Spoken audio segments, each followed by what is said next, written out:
If you're over 60, there's one small exercise habit that could silently raise your risk of a stroke while you sleep. No pain, no warning, just silence.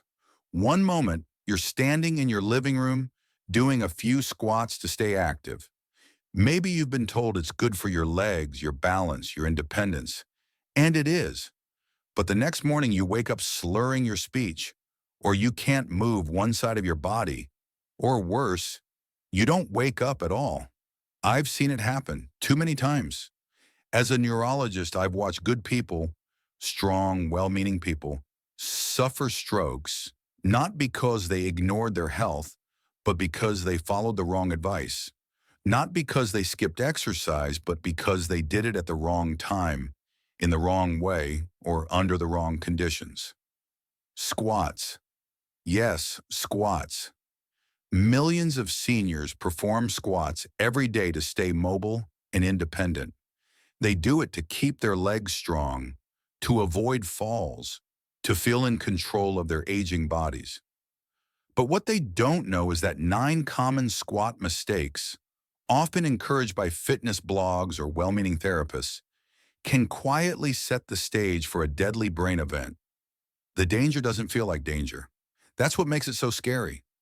You won't feel your blood pressure spike. You won't notice a small clot breaking loose and traveling silently to your brain. You won't hear the warning signs, but your brain will. This video is not about fear, it's about awareness.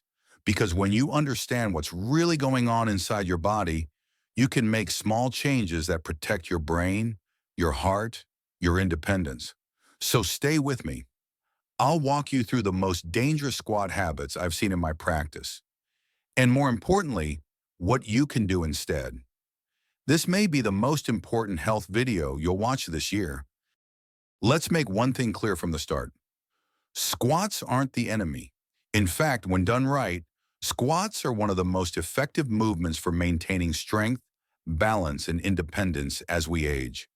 They engage the biggest muscles in your body, your thighs, your hips, your core, and help you do the things that matter. Getting up from a chair, climbing stairs, carrying groceries. So no, I'm not here to tell you to stop squatting. But here's the problem. As we get older, the way our body responds to movement changes. The same squat that once made you feel strong at 40 can create dangerous pressure inside your brain at 70. The deep bend that felt powerful in your 50s can become risky in your 60s if your arteries are stiff, if your blood pressure is unstable, or if you're not breathing correctly. It's not about fear. It's about physiology. Just like your joints need more support and your heart needs more care, your exercise routine needs more wisdom. And that's why this message matters. Because many seniors, with the best of intentions, follow advice that was designed for younger bodies. They copy what they see in videos. They follow workout plans made for 30-year-olds. And they think pushing harder means staying younger. But instead of pushing, what if we started listening? Instead of going deeper, what if we focused on going safer? Because strength doesn't come from how low you squat. It comes from how well you protect what matters most. Your brain, your heart, your balance. So don't stop squatting. Just learn how to squat wisely. That's what the rest of this video is about. Let's take it one step at a time. Let's talk about timing, because when you squat matters almost as much as how you squat. And for older adults, choosing the wrong time of day or squatting too close to taking your medications can quietly turn a healthy habit into a dangerous one. Let me explain. Mornings. You might think starting your day with a few squats is a good way to wake up the body. But if you're over 60, squatting within the first 5 minutes of waking could be the riskiest minute of your day. Why? When you sleep, your body becomes slightly dehydrated, your blood thickens. Your blood pressure drops at night and then surges sharply when you wake. That spike, combined with movement like squatting, can trigger a dangerous rise in pressure or dislodge a clot that formed during the night. I've seen this happen. Marie, a 72-year-old retired nurse, used to do gentle squats beside her bed every morning. One morning she collapsed. The MRI showed a stroke. The timing, not the movement, was to blame. Now think about the evening. Many seniors like to do a few squats before bed to loosen stiff joints or help with restless legs. It sounds harmless, but it can disrupt your body's natural blood pressure cycle. At night, your blood pressure is supposed to dip. It's how your heart and brain rest. But squatting too close to bedtime can cause a rebound spike during sleep, often around 3 or 4 a.m., when strokes most commonly occur. That's what happened to William, a 77-year-old who did 10 slow squats each night. One morning, he never fully woke up. His scans showed a stroke during the early morning hours, right after his nightly squats. Then there's the third hidden danger: medication timing. If you're on blood pressure meds or water pills, like lisinopril or hydrochlorothiazide, you need to be even more careful. These drugs lower your blood pressure or reduce fluid in your system. Squatting shortly after taking them, especially in the evening, can cause your pressure to drop too far, too fast. That sudden dip doesn't just make you feel dizzy. It can reduce blood flow to your brain, leading to a stroke triggered by low circulation. It's called a hypoperfusion event, and it's far more common than people think. So what can you do instead? If you're going to squat, wait at least 30 to 60 minutes after waking.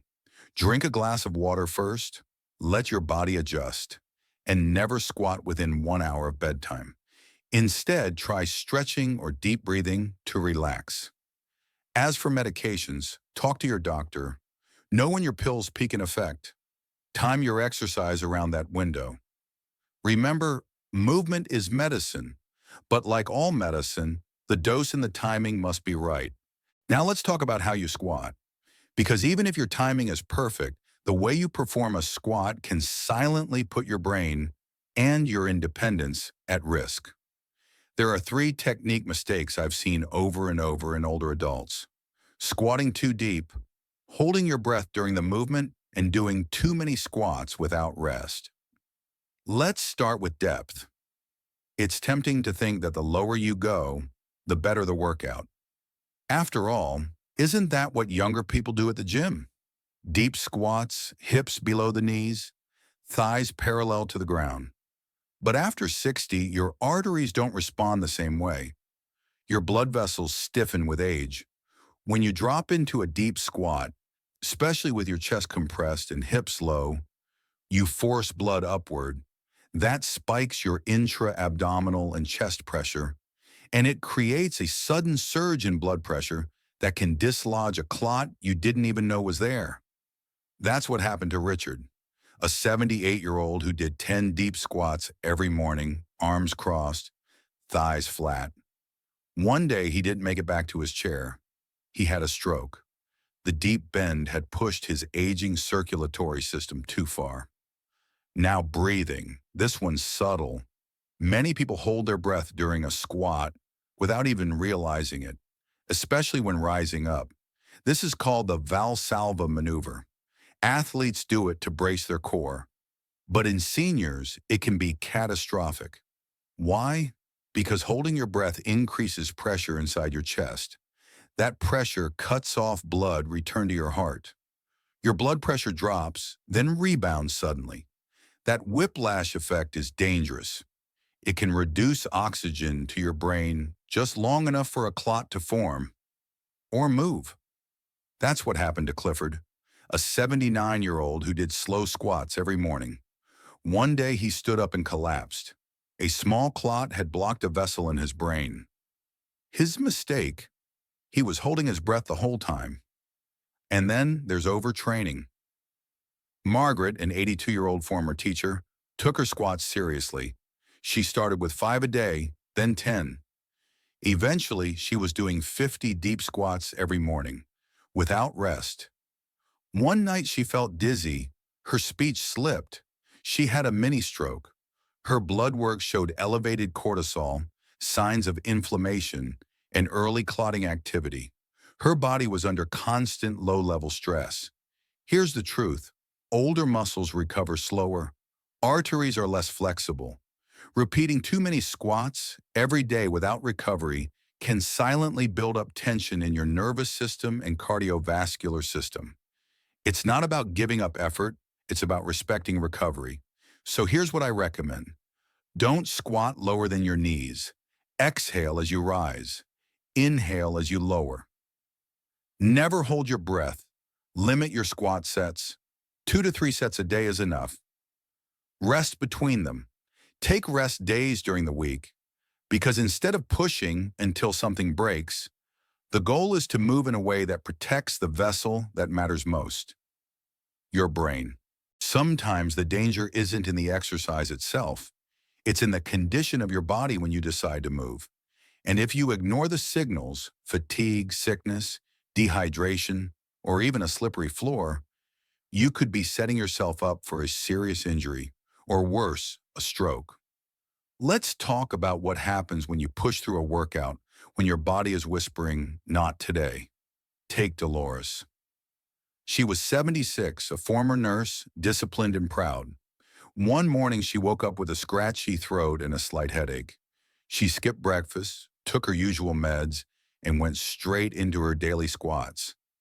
By noon she was on the floor, disoriented, unable to move her arm. She'd had a stroke. Why? Because even a mild illness changes how your body regulates blood flow. When you're sick, your blood vessels behave unpredictably. Your blood gets thicker, your heart works harder, and if you're even slightly dehydrated, the risk of clot formation skyrockets. Add the physical pressure of a squat, compressing your abdomen and chest, and you create the perfect storm for a clot to form or dislodge. It's not weakness to rest, it's wisdom. Then there's the risk of unsafe surfaces, and I can't stress this enough. Thomas, a 74-year-old widower, did squats every morning beside his kitchen counter. One rainy morning, his cat had spilled water on the linoleum. Thomas didn't notice. On his third squat, his foot slipped. He twisted to catch himself and hit his head. At the hospital, the scans showed bleeding on the surface of his brain. Worse, it also showed tiny clots forming in his frontal lobe, likely triggered by the stress and pressure spikes during the fall. Here's what most people don't realize. As you age, your balance changes. Your sense of space, called proprioception, fades. Your reaction time slows. That means a slip that wouldn't have hurt you at 40 can take away your independence at 70. And it doesn't take much. A damp floor, a pair of socks, a loose rug. So here's the takeaway. If you're tired, dizzy, sick, or dehydrated, don't exercise. If your mouth is dry, your mind feels cloudy, or your legs feel heavy, that's not aging. That's a warning. Always hydrate first. Eat something small. Let your body feel stable before you move. Check your floor. Squat only on dry, non-slippery surfaces. Go barefoot or wear non-slip shoes. Because the goal isn't just to stay active, it's to stay alive. And that means learning to honor your limits. Your body's warning signs are not an inconvenience. They're protection. And respecting them is not weakness, it's strength. The kind that keeps you upright, independent, and safe. Now that you know the risks, let's talk about the path forward. Because I don't want you to stop moving. Quite the opposite. I want you to move smarter, to move in a way that supports your body, protects your brain, and helps you stay strong without putting your health on the line. So what should you do instead? Let's start with timing. Avoid exercising right after waking up or right before bed. Your blood pressure is unstable during those times. Instead, aim for mid-morning or early afternoon. After you've had some water, maybe a light meal.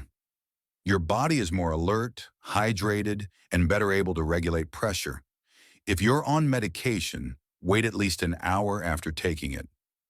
Let your body settle. If you're unsure about timing, talk to your doctor. Next, let's talk about how to move. Swap out deep squats for partial squats. Only lower yourself to a comfortable height, no deeper than your knees. And always use a support. That could be a countertop, the back of a sturdy chair, or a wall rail. If you want an even safer, more effective option, consider isometric exercises like wall sits.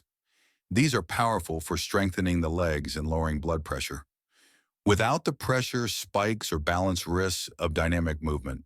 A 2023 meta-analysis found that wall sits were more effective at reducing blood pressure than even running or walking. That's not just surprising, it's empowering. Now let's talk about breathing. Breathe in as you lower. Breathe out as you rise. Never hold your breath.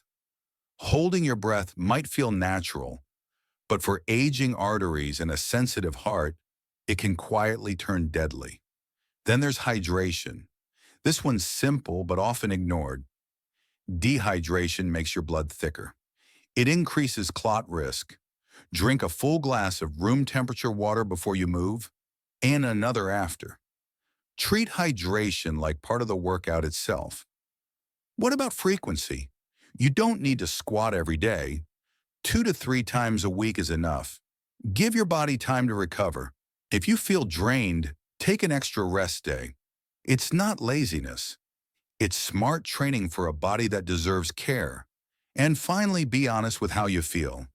If you're lightheaded, weak, or just off, don't push through it. That feeling could be your brain's way of warning you. Listen, adjust, protect. Lucille, a 79-year-old piano teacher, did just that. After a mini stroke scared her into reflection, she switched to gentle wall sits, added more water, and now moves with more peace of mind than ever before. She told me, "I didn't stop moving. I just stopped pretending I was 40. That's the mindset I want you to embrace. You don't have to stop. You just have to shift. Because strength at this stage in life doesn't come from pushing harder. It comes from knowing how to protect what matters most." Before we finish, I want to leave you with something simple. A checklist. 10 rules. 10 small adjustments that could help protect your brain, your heart, your independence. Starting today. The Safe Squat Checklist for adults over 60. No squats in the first 30-60 minutes after waking. No squats within 1 hour of bedtime. Never squat right after taking blood pressure or water pills. Never squat when you're sick, dizzy, or dehydrated. Always drink water before and after exercising. Never squat on slippery floors or in socks. Use a support, a chair, counter, or wall rail. Breathe through every movement. Never hold your breath. Do shallow squats only. Never lower than your knees. Rest between sets. Take rest days. More is not always better. Print it. Tape it to your fridge. Share it with someone you care about. Because this isn't just advice, it's protection. You've spent a lifetime building strength, raising a family, getting through hard years. Your body deserves your respect. Your brain deserves your protection. So let me ask you, what's one thing from today's video that you're going to change? Leave a comment below. Let's learn from each other. Let's build a space where experience is shared and wisdom is valued. If this helped you, please type 1 in the comments to let us know. If you think we can do better, type 0 and tell us how. And if you want more videos that speak to you, your body, your stage of life, subscribe to the channel. Click the bell so you never miss an update, because knowledge only matters if it reaches the people who need it most. Thank you for watching, and here's to living wisely, moving safely, and growing stronger with every step.